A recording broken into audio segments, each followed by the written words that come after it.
Well, hello, welcome to the video. This one's about a venue I used to be involved with back in the 1980s. I've mentioned it before in various videos.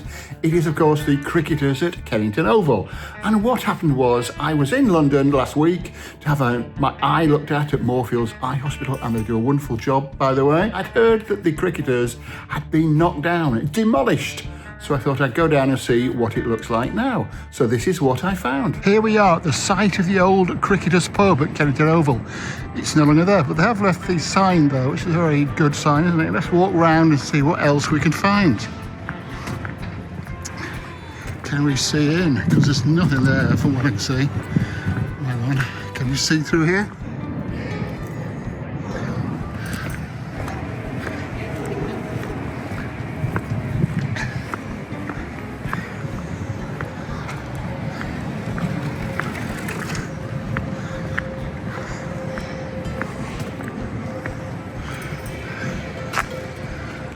Well, the whole thing, that was a garden there, is bigger than it looked at the time. There used to be a garage in the back there, and the pub obviously was there, and the garden was here. And there's not a thing left, it's level to the ground. At this point, I might as well put you up to date with what's happened with me and the Cricketers. So if you don't want to watch it, that's fine. But if you do, and you're part of our community, because I'm trying to build a community on this channel where people can comment and they can say what they think and raise points and ask me to do things. I'll try and answer every single comment. And also, if you could like this video and if you could subscribe if you're not already subscribed, that would be wonderful. And please feel free to share it with your friends. Right, back to the Cricketers. So I first went there, it was probably 1979, 1980. I was agent for an act called Trimmer and Jenkins, who were the sax player and the lead guitarist from the pub rock band Burlesque, and they were doing a comedy duo, and they were very good, and they had all these great songs, and they were signed to Charisma Records. And I was asked to go down to the Cricketers to do the door because they were doing a show there, and it was a great night. We had about 100 people in. That was the first time I was there. The second time was when I was agent a little bit later for Geno Washington and Gordon Hunt, who was booking the bands then. This is probably 1981, I would imagine. He went on to become the lead guitarist and lover of Sade, but before then he was just like a guy who played guitar in various bands. Socks, I think his band was. And I know there's a slight bit of friction between him and the landlord Kenny. I don't really know what happened. And then a bit later on, I happened to do some stuff for a guy called Joe Pearson, who was a teacher putting on shows at the Half Moon Putney. Now, Joe was a guy who always put on the best acts. He would go for people like Richard Thompson, and he'd go for the Chevalier Brothers and Dr. John and people like that. And he didn't do a huge amount of shows, but the ones he did were always top end, and he didn't earn a lot out of it. But because he was doing such high profile shows, Kenny, the landlord of the Cricketers, went to see him and asked him to book the bands for the Cricketers, which is a pub at Kennington Oval. I've not mentioned this. Kennington Oval, London South East 11. It was just over the bridge from the West End of London. I lived there when I was staying there, and I could walk into the West End and go to Covent Garden in 10 or 15 minutes. So it was ideal, because in those days, a lot of record companies used to send A&R men to watch bands in pubs. And if you were within that range of the West End of London, where most of their offices were, you had a fair chance. And that's what I did. I built on it. Anyway, I'm going a bit ahead here because going back to Joe Pearson, Kenny the landlord asked Joe to book the bands, and he did, and he asked me to do the door for him. So I was doing the door and Joe was booking the bands, and I booked a few bands, being an agent and stuff, but Joe had lots on and he couldn't be there a lot, and Kenny wanted somebody a bit more hands-on. So eventually Joe handed the reins over to me, and Kenny asked me to book the bands. And within a few weeks, whatever, I'd moved in and I had a room upstairs. It was great, actually, very good. And it was a venue that was, say, quite small. It held 200 people. Kennington Oval was right by the Oval Cricket Ground, although there was only ever one, or maybe two, but normally one test match every year, which used to pull thousands of people. And so the pub used to open during the day for that. But apart from that, when the county matches, because it was the home to Surrey Cricket Club, They wouldn't pull more than a few hundred people, so it wasn't worth opening the pub. And so the pub relied on live music, and so we opened on Sunday lunchtime between 12 and 2, because those were the licensing hours back in those days. And then during the week, we used to open the doors at 8 o'clock and close at 11, though Sundays was 10:30. And we used to charge to get in because the bands received a fee and or a percentage of what was paid on the door. That was the way it was back then. Most places like the Hope and Anchor just paid you 70% of the door, or 60% if you weren't that well known. The pub rock game, especially in the 1980s, by the time I was at the Cricketers, was a bit of a cowboy thing. Generally, the person who ran the pub, the publican, was not the person generally who booked the bands. In some cases it was like Matt at the Kensington used to book the bands in the 70s, but generally speaking it was the publican had enough to do selling the beer, so he or she would get in someone else like me to book the bands and to run the whole music side of it. And that's what I used to do. That was my thing. I started doing it in the early 1970s at the John Bull at Chiswick, and then the Cock in Fulham I helped Steve Rundle, the landlord, and then he moved to the Green Man Stratford and I moved there, and I was doing shows at the White Line Putney and all sorts of places like that. So I was one of the most experienced people in the London pub rock scene. Back then there was no internet. Well, say you wanted to book a band, you would have to know how to get hold of them. So you'd need their phone number. So you'd phone them up and you'd offer them a deal. Sometimes it was through an agent, like, for example, Steve at Marriot went through Mick Eve, who was at Roddy Scott's agency, though he was doing this privately. Very complicated, isn't it? And so you'd ring up Mick Eve, and he was also a sax player. He was in a band called Gonzales, who incidentally did most of the music when the Test Card was playing on the BBC. They recorded a lot of that music, which is mainly jams, actually, so they could then claim publishing for it. Anyway, I digress. So, going back to the Cricketers, when we first started, there were bands which obviously played there quite a lot, like Morrissey, Mullen, and I never really liked them, and they never really liked me. And that was, I mentioned that in another video. I'll put a link up there if you want to watch that, about the 5 worst bands in pub rock. Anyway, Morrissey, Mullen already played there. Because obviously Kenny, the landlord, didn't just want the same bands playing all the time, I was bringing in new acts all the time, and I was trying to be more adventurous. It would have been easy just to put like R&B and blues and jazz acts in all the time. And that's basically what a lot of people did. Keep it safe, let's just put on the same sort of acts. But I tried to get new acts in, acts who would pull a lot of people.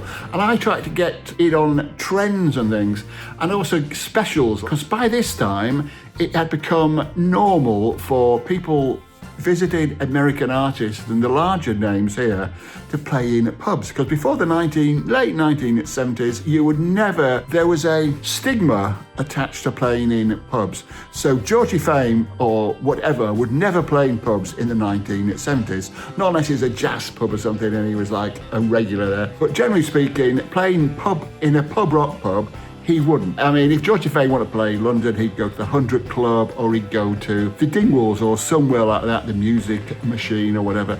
But by the 1980s, people like Georgie Fame and George Melly, who I booked, and Dr. John and visiting American acts like that, would play in pubs, and that's where they earned a lot of their money. Because when you have a pub that is popular, like the Cricketers was relatively popular, people used to come all the time to watch a particular band, and what used to happen was you made sure that everybody who came, and when I was doing the door, I would make sure that everybody got handed a flyer which listed all the acts for the next few days or weeks, and that way they might think, oh, Georgie Fame, I might come and see Georgie Fame.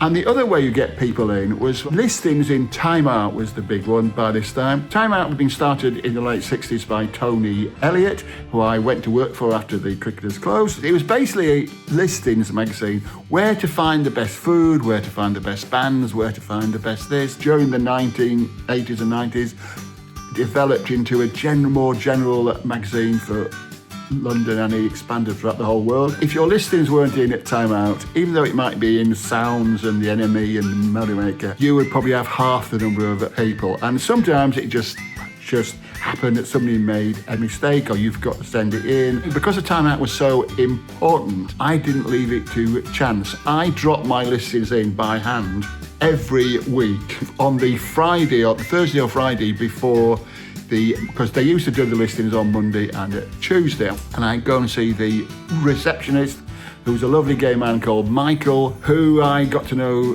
when I started to work there, and unfortunately he died of AIDS so soon after I started to work there, which is very sad. Anyway, I get to know him, and I get to know the people who are doing the listings, and that was always a good thing. So I'm digressing again, aren't I? So let's get on a bit further. So I try to get the better bands. I had Happy Mondays. I would accept anything. That didn't go well. I mentioned that in another video. In fact, the same one as the Morrissey Mullen one. And so they played their first London show at the Cricketers, and we had lots of things like that. We had like everything from ska to the Fridays and the Saturdays would normally be Geno Washington or Rent Party or Juice and the Loose. It would be something like everybody could get into with like more dancing music, and a big name. Steve Marriott would play then, and all the sort of things like that.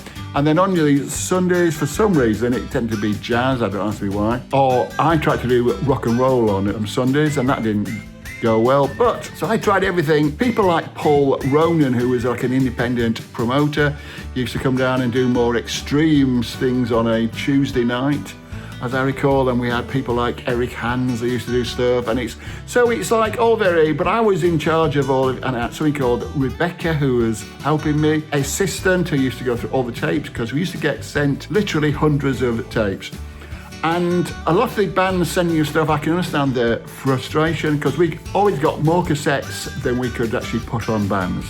So we used to put on them as support wherever possible, and eventually quite a lot of them went on to be headline act. But the big danger is, the whole point of this is the fact that at the Cricketers, there were probably 10 people whose livelihoods relied on the pub doing well, on people coming in to watch the bands. And so you couldn't really book every band you thought were good, because if you book a band and there's the best band in the world, but if nobody turns up, they're not the best band in the world. And also as well, there was this other thing, musicians. Now I spend a lot of time working with musicians, and when they're trying to make it, they'll promise you everything. Oh, we'll be your friend forever. When we're famous, we'll come back and play for you. But let me tell you, literally hundreds of bands have told me that, and I'd helped them out and put them on and lost money on them. But the minute a band is famous, whoosh, they're gone.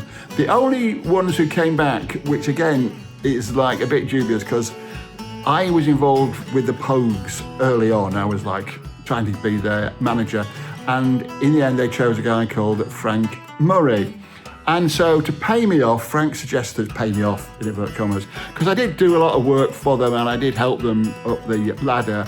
And I think he was looking after himself, make sure there was no backlash. I think it was 5 nights, Tuesday to Saturday at the Cricketers. And obviously all 5 nights sold out, because by this time they had been playing places like the Forum and the Hammersmith. Apollo wasn't that far ahead. So they played for me for 5 nights, and that was great. But generally speaking, when bands say they're going to play for you forever, thank you very much, that's the last you ever hear of them. Because they can't really come back and play in a pub once they're famous, for various reasons.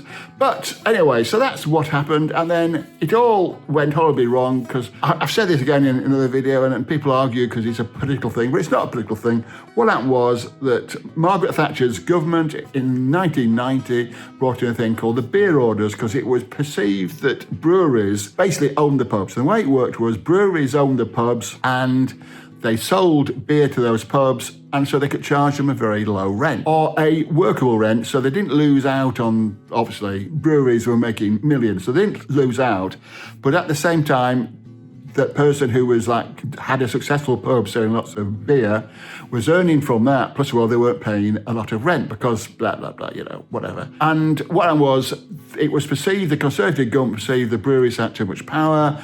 So basically they brought this thing called the beer orders, which meant breweries could only own a certain number of pubs. So what happened was all the breweries sold their pubs to property companies set up by the people who used to work in the property department of the brewery, who then, of course, just owned the pubs. They didn't brew any beer, so they had to charge more. And when it came for our rent to be renewed on the 30th of September 1990, the new pub company, which is called Intrapreneur, play on words there, for I think 3 times the rent they were already paying. And then Kenny the landlord and Roy Stubbs, who is again another guy who's involved, had negotiations with them, but I think they only came down to twice the rent, which is just not feasible. So we left, and a bunch of bikers moved in called the Road Rats, and they took it over, and they basically took everything out that was like quirky and painted it all black and black walls. Well, that wasn't very nice. It just turned into like a low-rent marquee, if you know what I mean, just with black walls and stuff, without the charm. And then I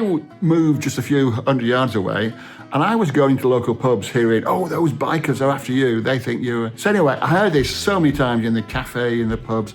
So I actually went round there one Friday night and I confronted them, which would seem to be a bit of not a very clever thing to do in retrospect. But I went around there and there's this big, fat biker guy who was the manager, who was in charge. We had a chat. Well, it turned out they thought I told the bands not to play there, which I hadn't. I mean, I didn't care. I just washed my hands of it. Because as base time, got a job at Time Out. I was working part-time at Time Out. So I didn't really care what happened at the pub. So anyway, they basically said, would I help them book the bands and etc. So I said, yeah, okay. So they're paying me, I think, £100 a week. And for about 4 weeks, 5 weeks, I tried to book the bands in there. And I did the best I could. But generally speaking, they just played there once and said, no, we don't want to go back. The atmosphere's changed, it's not good.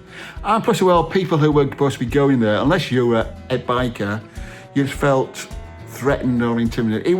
I don't think the bikers were being threatening, it's just that their general demeanour, you know, everything was black and all the lights had turned down low. It was just not a nice place to go, frankly. But there you go. What do I know? Not a biker at all, me. So anyway, that was what happened. Basically what it was, then they'd left suddenly and all that, and so burnt the PA, and it was supposed to be somebody out from outside that firebombed it, but all totally mishandled. And then a Jamaican police sergeant moved in thinking he was buying a slice of cricketing heritage, and he put more quirky things back in there, made it into a cricketing sort of pub. But unfortunately, there was no cricketing trade there whatsoever, apart from, I say, at the test match. So he lasted like, I think, 1 year. And then it was a Portuguese restaurant who I believe were paying £1 a year rent, was it? Or £1 a week. Doesn't matter really. I went in there once and it was like a pretty sad thing, and I was the only person in there. It was a Friday night, I walked in there and I sat and ate one thing, like a rice thing, which obviously wasn't paella. It was a Portuguese rice dish anyway with vegetables. It weren't the only things that I could have being a vegetarian. And that's sad. And then, as I say, it was, somebody sent me footage that had been demolished during a cricket match, which is a very good time to do it, so somebody could film it being knocked down. And then, as I say, I went there and you saw what happened. So thank you for watching, and this video will be something you might want to watch next. Thank you, goodbye.